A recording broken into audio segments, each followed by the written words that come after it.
Саламатсыздарбы, урматтуу кесиптештер жана замандаштар, эң сүйүктүү, төрдүн көркү болгон кадыр барктуу ата-энелер.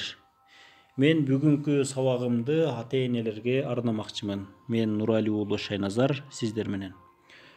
Бүгүнкү темабыз тарбиялоо жараянында балдарга айтууга болбогон сөздөр.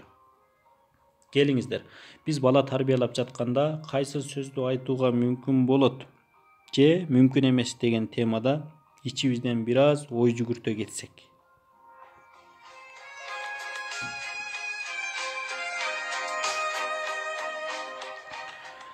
Анда эмесе ой жүгүртүп алган болсок, кийинки баракчадагы сөздөргө көңүл бурсак.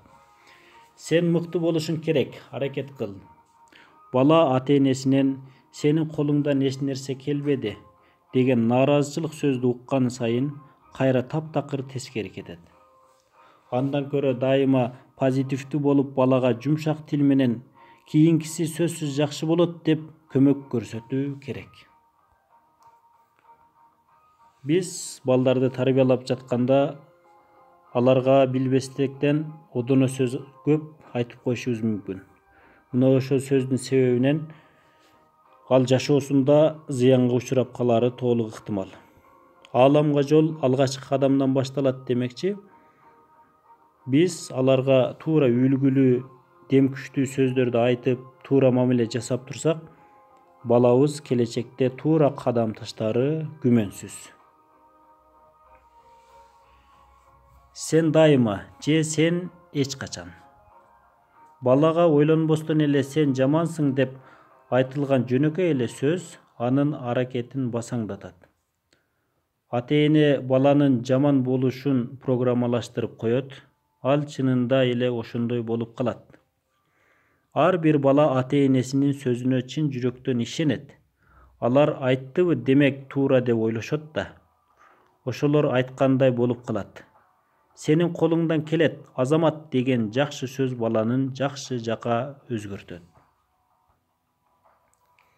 Демек биз балдарыбы шоктук кылып, же бир нерсеге эби келбесе, же кайсы бир предметти жакшы окуй албаса, же кайсыл бир ишти жакшы жасоого анын күчү жетпесе, биз сен адам болбойсуң, колуңдан келбейт деген бир ушул сыяктуу сөздөрүбүз менен анын жашоосун артка тартып коюшубуз мүмкүн. Ошондуктан дайым балабызга ийгилик каалап, сен азаматсың, колуңдан келет, сен могул ишти жасасаң туура жака барасың деп аларга багыт берип турган болсок, алар келечегинен бакыт табат. Эмнеге сен байкеңдей боло албайсың? Байкең мыкты, ошондуктан көбүрөөк жакшы көрөм деп балдарды бири-бирине салыштыруу жакшы жыйынтык бербейт. Тескерисинче, ата-эне аны менен бир туугандар арасындагы кызганычты, атаңдаштыкты пайда кылат.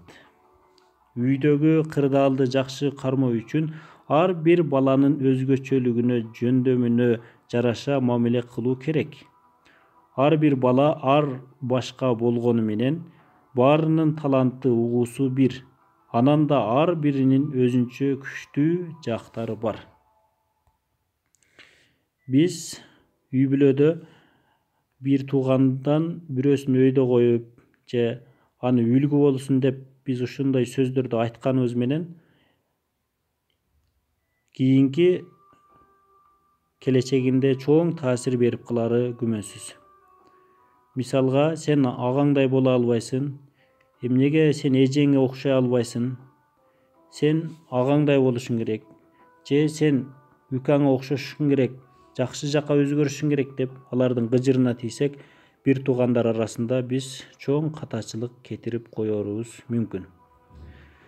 Келиңиздер ата-энелер, биз бул сабагыбызды кийинки сабактарыбызда дагы улайбыз. Андыктан жакшы ойду бөлүшүп, биз менен дайым байланышып туруңуздар. Албетте адам, инсан сөзсүз тарбияланышы керек болгон жалгыз жан. Ошондуктан дайым тарбияга өтө маани берсек. Биз кийинки сабагыбызда жолукканча сак саламатта калыңыздар.